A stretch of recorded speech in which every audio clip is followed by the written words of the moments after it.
Hey guys, it's me, Joey, and I'm going to talk to you about my experience with Splatoon's global Testfire. Unfortunately, I could only play one of the 3 sessions, limiting my playtime to 1 single hour. Hey, Nintendo, I'm not sure if you heard of these things called betas. It's what made games like Destiny and Battlefield Hardline so legendary. You know what? Good on you for not doing a beta. Alright, let's get started.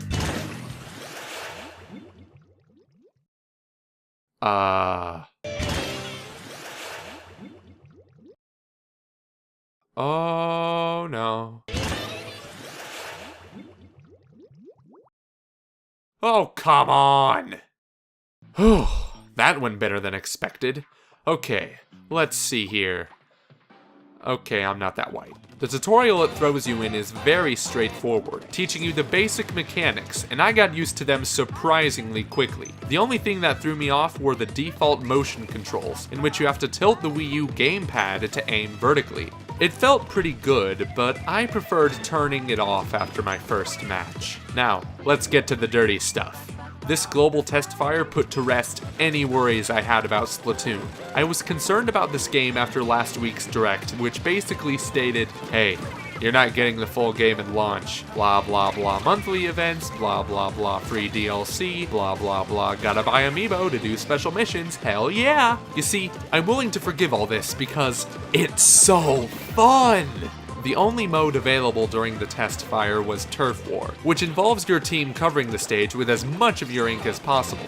Your kill-death ratio doesn't matter this time around, but it's still satisfying watching your enemies pop like a bad pimple. Ugh. I'm sorry I gave myself that image. By holding ZL, you can turn into a squid and swim under your own ink because the laws of physics don't apply here. This is handy if you want to get away from enemies, or hide from them to unleash a surprise attack. Surprise, motherfucker! These matches are only 3 minutes long, but you'll be able to make your own custom games in August. A whole 3 months later. But hey, it's gonna be free. Yeah. I wouldn't expect Splatoon to be featured in the competitive gaming scene at this point. It's just not very well balanced. This comes from the weapons, or at least the ones offered in this Testfire. The Splatter Shot is your traditional rapid-fire gun, equally as good for making a mess as it is for taking out bad guys. The Splatter Shot Jr. is a closer range version of the Splatter Shot, good for taking on enemies head-on. The Splat Roller is a giant rolling paintbrush covering your path in ink, and some would argue it is ridiculously overpowered, which it can be if you don't know how to take them out effectively. And finally, there's the Splat Charger. It acts as a sniper, but it leaves a fresh coat of ink in its path. It's good for attacking, not so good for spreading ink. I'll go more in-depth about this game's lack of voice chat in the final review, set to come out next month. But all I'll say for now is people are seriously overreacting about that.